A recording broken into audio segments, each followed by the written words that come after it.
নমস্কার বন্ধুরা, মেঘার সাথে বাঙালিয়ানার আরও একটি পর্বে আপনাদের সবাইকে স্বাগত।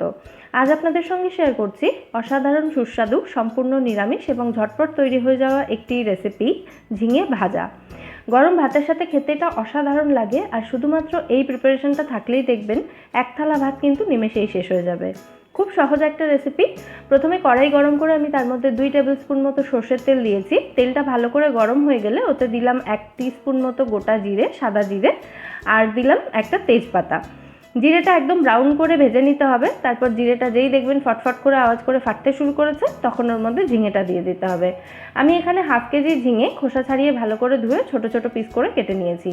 আর ঝিঙেটা দেওয়ার পর গ্যাসের ফ্লেমটা বাড়িয়ে ঝিঙেটাকে একটু ভেজে নিতে হবে। গ্যাসের ফ্লেম কমিয়ে যদি রাখেন তাহলে কিন্তু ঝিঙে থেকে জল ছেড়ে দেবে, আর এটা ভালো করে ভাজা যাবে না।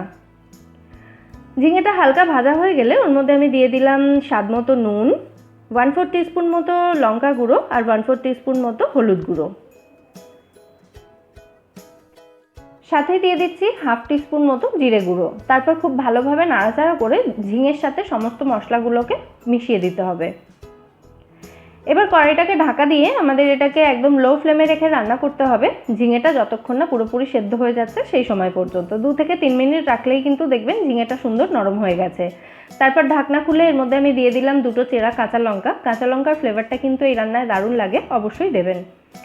আর একদম শেষে দিয়ে দিচ্ছি এর মধ্যে 3 টেবিল স্পুন মতো নারকেল কোড়া। নারকেল কোড়ার জন্য কিন্তু অসাধারণ স্বাদ হয় এই রান্নার। যেহেতু খুব একটা বেশি মশলা নেই, তাই অবশ্যই চেষ্টা করবেন নারকেলটা দেওয়ার। খুব ভালো করে মিশিয়ে নিচ্ছি। তারপর এটাকে মিনিট খানেক মতো একটু ভাজা ভাজা করে নিতে হবে, যাতে নারকেলটাও একটু ভাজা ভাজা হয়ে যায়। তারপর কিন্তু আমাদের রান্না এখানে একদম রেডি সার্ভ করার জন্য। দেখলেন কত সহজে তৈরি হয়ে গেল। আর শুধু গরম ভাত নয়, রুটির সাথে খেতেও কিন্তু এটা দারুণ লাগে। অবশ্যই ট্রাই করবেন এই ঝিঙে ভাজার রেসিপিটা, আর আমায় জানাবেন এই রেসিপিটা আপনাদের কেমন লাগলো। রেসিপি ভালো লাগলে ভিডিওটাকে লাইক এবং শেয়ার করতে ভুলবেন না। আর প্লিজ আমার চ্যানেলটা সাবস্ক্রাইব করে নেবেন যদি এখনও না করে থাকেন।